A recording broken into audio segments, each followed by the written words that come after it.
Hi everyone, how are you? Welcome back. Today we're working on another installment of the December quilt. I have my strips here that we worked on last week, and this week we are going to be cutting those strips up into diamonds, and we're going to be making the diamond portion of the quilt. So this is what we're going to be working on.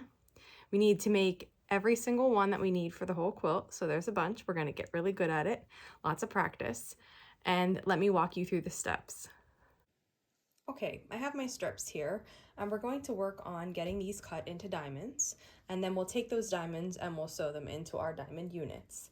So the first step is we're going to smooth this edge off with our ruler. We're going to cut and discard the edge, and then we're going to continue cutting this into segments all the way down. I like to use the 6.5-inch ruler here. We're going to be making use of this 45-degree line as well as the increments on the ruler. So I am going to first start up to try to get this edge evened up. I'm going to take my 45-degree line and I'm going to lay it across the top here. It's even with the top of this red strip. And I'll just bring it back as far as I can without running out of fabric, which is why we offset these strips in the beginning so we can make the most of these strips. So I think I could safely go back to here. I'm going to make my first cut and just take this edge off. And this part is what came off. We're just getting rid of this. This is being discarded. Now we have this nice crisp edge at the correct angle. And what we're going to do here is we're going to keep the top of the red strip lined up with the 45-degree line of the ruler. And we're going to use the correct increment according to the pattern. And we're lining that increment up with the left side of this strip.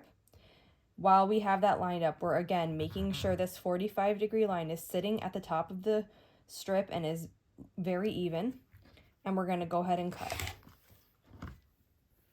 That's how we make one diamond unit. We're going to repeat this for the whole length of the strip, and actually for all of the strips. Now, quite often I stack strips to make it easier trimming. It makes it quicker. However, in this case, I don't stack them. I keep them one at a time because you want these pieces to be really accurate. And I find that when you're cutting a diamond, as opposed to, a straight piece like this, there's just a little bit more wiggle room for error. It can happen, pieces can slide, and then you'll have a unit that you've cut and it won't be the right distance or it won't quite be at the right angle. So while I do like to stack strips in a normal setting, when I'm cutting these, I do not stack them. So you're just going to continue doing this all the way down your strip. It's going to take a while because you have a lot of strips, but they'll be accurate and beautiful, and you'll be able to piece better when we're making these diamond units. So that's what I did with the red, and we're gonna, again, keep going. We do the same thing with the white, but I'll just show you so you can see. So again, for the white, I'm going to trim off this edge. I'm gonna take a look and see how far back I can go without getting any selvage in my cuts. So I need to come up a little bit more. And this will be the part that I throw away, and then I will begin making my cuts. Once again, my 45-degree line is in line with the top of this strip, and the correct increment that I need to cut at is in line with the rest of the diagonal going down. And here we have that unit. So you'll repeat that with every single strip that you have. You'll have a big stack of white, red, white, and you'll have a big stack of red, white, red. Sorry, confusing. And then once you have them all cut, you're ready to start sewing. Now let me show you how to sew the diamond units. I'm at my machine. I have all my cut pieces here in piles that I can pull from. One diamond looks like this. It's going to have a white, red, white, a red, white, red, and then a second white, red, white, which is why we needed twice as many of these strips compared to these strips. So to start sewing, you take one white, red, white, and you also get a red, white, red. And we're going to sew this together. Now, sometimes these can be tricky because unlike other pieces, when we were sewing two squares together, for example, we are not lining them up with the edges flush. These are diamonds, so they lay differently. So what you need to do is you want about 1/4 of an inch hanging over of the edge. When I put this into my machine, I'm going to get you really close for a minute.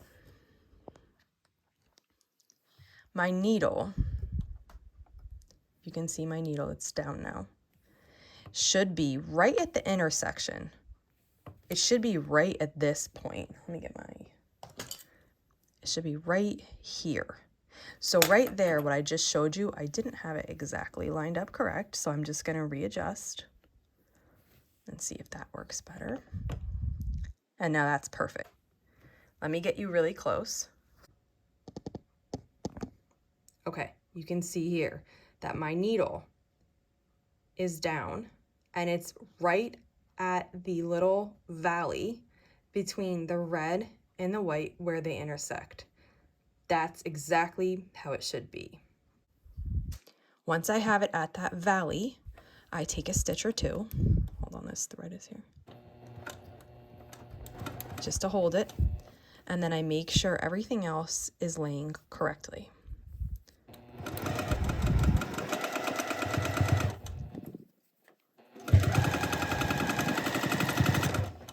If everything is laying correctly and this is sewed properly, your needle, when it finishes, should finish right here, which is the opposite of where we started, and you should have about 1/4 of an inch hanging over there.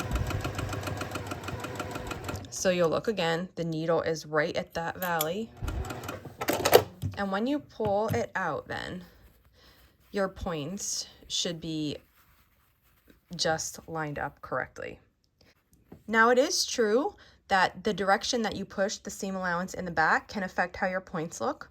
So if you have the seam allowance laying a certain way, right now I have my seam allowance pointing right toward the center piece, and it's looking like this isn't as perfect as, now this is really good, it's good for me, but it's not as perfect as it could be, and so this one looks like it's overlapping a tiny bit, and this one looks like it's not close enough by a tiny bit. If I take the seam allowance and I push it the other way, now I have my seam allowance pointing this way towards this piece. You can see how that changes the way it looks, and it looks more accurate just by moving your seam allowance. So take a couple seconds to see on your piece which way it looks best for the seam allowance, and then put it that way. That'll help it look accurate. So now we have, 2/3 of this done. We need to add 1 more third. We need to get another white, red, white, and we're going to do the same thing. We're going to offset it because they can't lay flat because they're diamonds. It needs to be about 1/4 of an inch here. We're going to make sure that the needle matches up right at this valley. I'm going to check that now. That looks good to me. Start sewing. And continue down the rest of the seam allowance. And you should be exiting at the same spot, right where those two cross. And we did. So now just a finger press and get these correctly. You'll pick the direction of your seam allowance, which looks the best. So I think for me, this one looks the best. And we have made a diamond unit.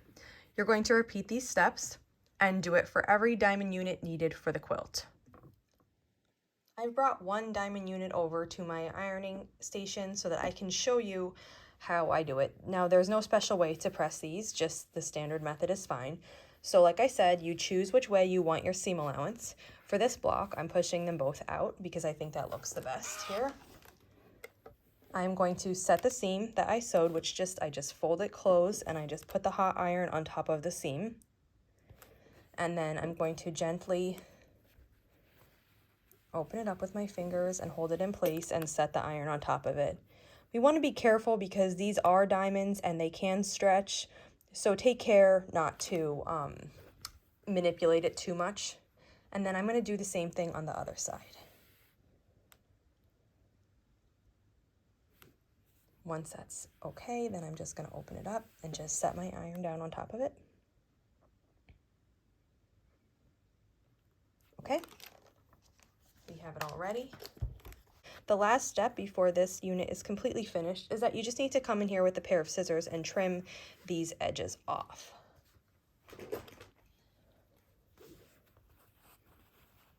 So I just come up close with my scissors and just trim them.